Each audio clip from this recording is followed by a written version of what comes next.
really not the kind of person that sets New Year's resolutions for myself anymore, because I feel like I would always make them like way too lofty, and then obviously get mad at myself that I wasn't 180ing my life in the span of 24 hours. All of that to say, doesn't mean I don't have grand goals for the year, but this year I feel like I have so many things that I want to accomplish. So I wrote all of them down. I don't know if they're all going to be feasible, but I feel like if we talk through them, if I just say them all out loud, I can kind of figure out what I can accomplish this year and what will kind of be like a nice bonus if I get it done, but I can't really expect to accomplish all of these things while also working a full-time job.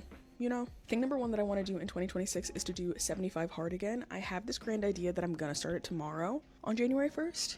I don't know if that's actually gonna happen. I would love to accomplish 75 hard again at some point this year, because I did it in 2024, and it was a 180. It was so pivotal in why my life looks like what it looks like now. I truly don't think I would have ever started social media if I didn't do 75 hard exactly when I did 75 hard. It gave me so much confidence. I feel like I look so much better, and it's not all about the looks, but I feel like I feel so much better, and I just like want that kind of reset again, you know? Thing number two is I want to crochet my temperature blanket. Now this is something I started in 2022. I still have it like 1/3 of the way complete. I want to frog it, take everything apart. I want to use the exact same colors that I planned out in 2022, but I obviously want to do it for the weather in 2026 in New York City. I feel like it's our first full year living in New York City. How special would that be? And it's so funny because I said this exact same thing when I started my temperature blanket in 2022. How special would it be if I did it for my first full year living in Syracuse?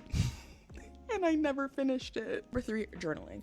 I feel like I do journal a lot. I just like kind of have fallen off of it in the past couple months, and I still have been collecting everything for my junk journal. I haven't actually just been doing the junk journal spreads. So it's getting to a point where it's like, babe, there's piles of junk everywhere, and like it needs to go in the trash or go in your journal. Number four, half marathon. Okay, I know that everyone and their mother is doing high rocks and Ironman and marathon, a half marathon, whatever they want to do it. Not to toot my own horn, but I was ahead of the wave. Okay, babe, I've run 6 half marathons and a full marathon. I just have a little bit of some little baby knee issues, but I'm starting physical therapy in a week and a half, so I feel like once I start physical therapy, I can get this little situation under control. I can start running again. Next up, no spend 6 months. I have this grand plan. I'm not going to say it out loud. I have this grand plan in my head because I don't want to jinx it, but in order for that to happen to some extent, I need to do a no spend until July 1st.